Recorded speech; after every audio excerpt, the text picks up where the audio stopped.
నమస్తే, నేను ప్రశాంత్. అనుపమ పరమేశ్వరన్ నటిస్తున్న Janaki versus state of Kerala ఈ మూవీ టైటిల్ని సెన్సార్ బోర్డ్ అయితే అంగీకరించట్లేదు. ఎందుకు అనే విషయాలు అయితే తెలుసుకుందాం. దీని గురించి అయితే మాట్లాడేందుకు ప్రస్తుతం మనతో పాటు సీనియర్ జర్నలిస్ట్ దుర్గా వడ్లమణి గారు ఉన్నారు. నమస్తే అండి. నమస్తే అండి. Madam, Janaki versus state of Kerala ఈ టైటిల్ని ఎందుకు సెన్సార్ బోర్డు అంగీకరించట్లేదు? అంటే పౌరాణిక పాత్ర సీతతో అది జానకి అనే పేరు లింక్ ఉంది కాబట్టి దానికి అబ్జెక్షన్ తెలిపింది సిబిఎఫ్సి కేరళ. అయితే ఈయనెవరు, మన film employees federation of Kerala secretary Unnikrishnan అయితే దీనికి అభ్యంతరం తెలిపారు. ఇప్పుడు వీళ్ళు అనేది ఏంటంటే ఇది స్వేచ్ఛకు అడ్డు, అంటే వాళ్ళ కళాత్మక సృజనాత్మక స్వేచ్ఛగా అడ్డు, ఇది ఆ రకంగా ఎలా చెప్తారు అని. గతంలో మీకు కేరళ ఫైల్స్ మీద కూడా గొడవ అయింది కదా, నన్స్ విషయంలో అంతమంది నన్స్ ఎక్కడ అయ్యారు, అంటే బలవంతంగా నన్స్ని ఎవరు చేశారు, దాని మీద పెద్ద గొడవ అయింది. అంటే ఒక్కొక్క సినిమా విషయంలో ఒక్కొక్క రకంగా ఉన్నారు. ఇప్పుడు Janaki versus state of Kerala బదులు Mary versus state of Kerala అని పెట్టగలరా? లేదు. ఇప్పుడు మహమ్మద్ ఎవరైతే ఉన్నారో వారి భార్య పేరు పెడతారా? అంటే మనం అనేది ఏంటంటే మీరు ఈ పేర్లే ఎందుకు తీసుకుంటారు? గతంలో ముప్పాళ్ళ రంగనాయకమ్మ గారు జానకి విముక్తి అని ఒక నవల రాశారు. అది 2 భాగాలు 3 భాగాలు వచ్చింది. మీరు ప్రత్యేకంగా మార్క్సిస్ట్ భావజాలం ఉన్నవాళ్ళు, కమ్యూనిస్ట్ భావజాలం ఉన్నవాళ్ళు ఇదే పేర్లు ఎందుకు వాడతారు? అంటే దానికి వాళ్ళు ఏమంటున్నారు, సీతా और గీతా సినిమా రాలేదా, రామ్ లఖన్ రాలేదా? ఇప్పుడు ఆ క్యారెక్టర్ ఈ సినిమాలో మనం ఇంకోటి కూడా విన్నాం, ఎంతవరకు నిజమో, ఈ జానకి అనే అమ్మాయి రేపుకు గురవుతుంది. ఇది కోర్టులో ఆ వాదన జరిగేదన్నమాట. ఆ జరగడం కూడా ఒక కబేళాలో జరిగింది. నీకు అర్థమైందా? ఆ చేసిన వాడు ఒక బ్రాహ్మణు, ఆ అమ్మాయిని రేప్ చేసినవాడు, ఈ స్టోరీ. సో దీని మీద కూడా చాలా గొడవలు ఉన్నాయి. ఓకే, కబేళాలోనే ఎందుకు చేయాలి వాడు రేపు? బ్రాహ్మణే ఎందుకు చేస్తాడు రేపు? జానకినే ఎందుకు చేస్తాడు?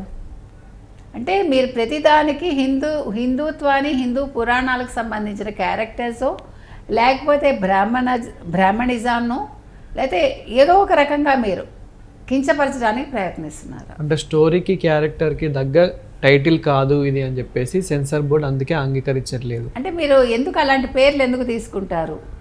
అది మతపరమైనవే కదా అవి. జానకి అనే ఎందుకు పెడతారు, మీరు మార్చండి అని అడిగింది.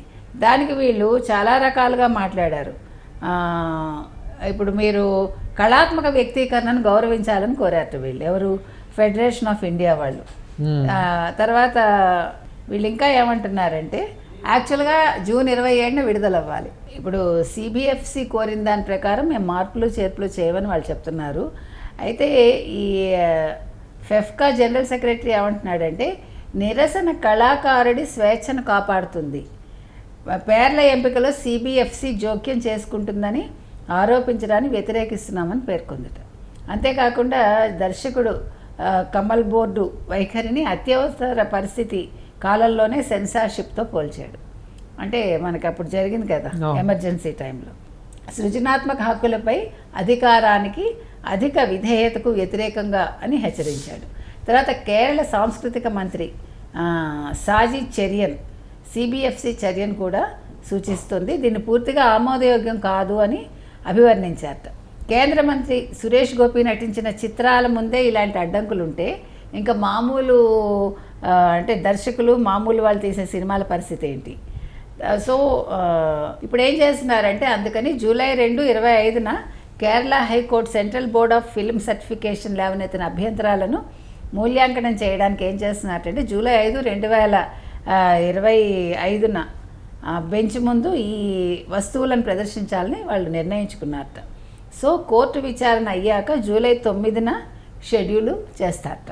సో మొత్తం మీద మనం చెప్పొచ్చేది ఏంటంటే మీరు ఎందుకు కాంట్రవర్సీలకు వెళ్తారు, ఎందుకు హిందూ దేవతల పేర్లే తీసుకుంటారు, ఎందుకు హిందూ పురాణాల నుంచే తీసుకుంటారు, అది కూడా కాంట్రవర్సీ జరిగే విధంగానే ఎందుకుంటాయి. మీరు వేరే మతాల నుంచి కూడా తీసుకోండి, మీరు ఒక క్రిస్టియన్ మతం నుంచో ఒక ముస్లిమ్స్ మతం నుంచో దానికి సంబంధించిన పేర్లను కూడా తీసుకోండి, అప్పుడు వివాదాలు రావుగా. ఒక పక్కనే ఎందుకుంటారు మీరందరూ? దీన్ని ఖండించాల్సిన అవసరం ఉందండి. నా ఉద్దేశం అయితే ఇక్కడ నేనేదో హిందూ ధర్మానికి నేనేమి ప్రతీకగా నేనేం మాట్లాడటల్లా. ఒక మామూలు సగటు మనిషిగా నేను చెప్పేది ఏంటంటే, వివాదాలకి కేంద్ర బిందువుగా ఉన్నప్పుడు అటువంటి పేర్లు కానీ అటువంటి కథలు కానీ మీరు తీసుకోకండి. మీరు వేరే మతానికి సంబంధించి కూడా మీరు అలా చేయగలిగితే అప్పుడు అందరినీ సమానంగా మీరు చేస్తూ ఉంటే మీరు ఇలాంటి పనులు చేస్తే అభ్యంతరం ఉంటుంది. Thank you. Thank you.